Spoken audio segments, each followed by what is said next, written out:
keep it under your hat.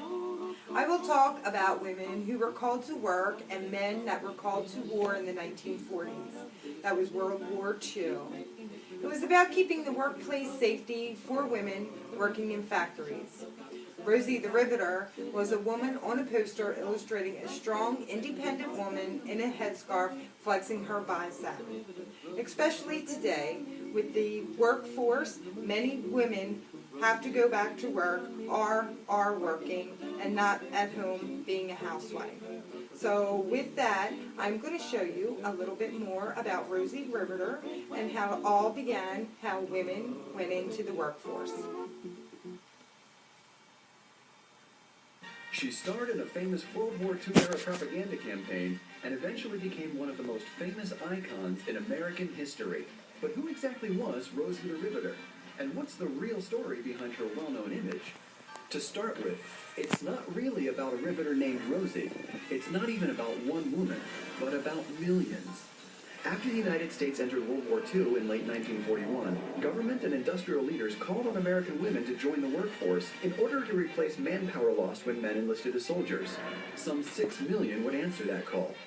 Between 1940 and 1945, the female demographic of the national workforce increased from 27% to nearly 37%.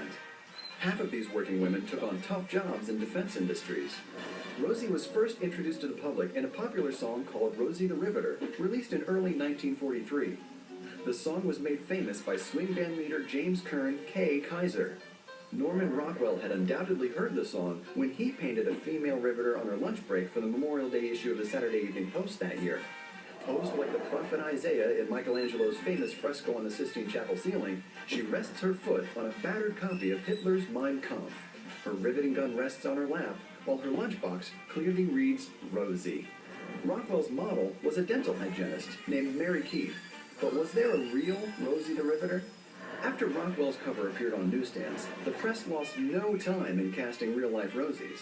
One of the most well-known was Rose Monroe, who worked as a riveter of B-24 and B-49 bomber airplanes at the Willow Run Aircraft Factory in Ypsilanti, Michigan. Monroe appeared in a promotional video for war bonds after a chance run-in with a Hollywood actor filming at the factory. But Rosie the Riveter was bigger than just one woman. She was a symbol of the wartime work and sacrifice of millions. Though Rockwell's painting was the original depiction of Rosie, she is most widely identified with a different image. In 1942, the year before the Rosie song was released, the Westinghouse Power Company commissioned J. Howard Miller to create a promotional poster that would boost morale among its employees. The now famous poster featured a bandana-clad woman flexing her arm muscles under the slogan, "We can do it." Due to copyright restrictions on Rockwell's work, Miller's "We Can Do It" poster was adopted by the feminist movement of the 1980s as a modern symbol of female empowerment.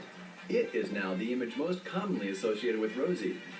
From wartime propaganda to feminist symbol, Rosie has remained a riveting icon in American history. Wow. The turban style offered a practical solution to women going out into the workforce. The pattern of the headscarf was of an exploding cannonball and is the logo of the Women's Ordnance Workers. The three styles that were offered were the sultans, the Egyptian owl, and the charades. These were tightly wrapped headdresses, and they served two needs, which were, one, safety in the workplace, and secondly, women's fashion. This was so that the women's hair would not get caught into the factory machines. Women's safety was the utmost concern at this time. However, the women's concern was for fashion. The turban style was the solution to the problem of the hair-related accidents in the factories. From 1940 to 1945, the number of female workers did increase from 27 to 37%. These women were called WOW, Women's Ordnance Workers. They worked in ordnance plants making weapons and ammunition for World War II. Finally, I say, wow, we can do it, and keep it under your hat. Thank you.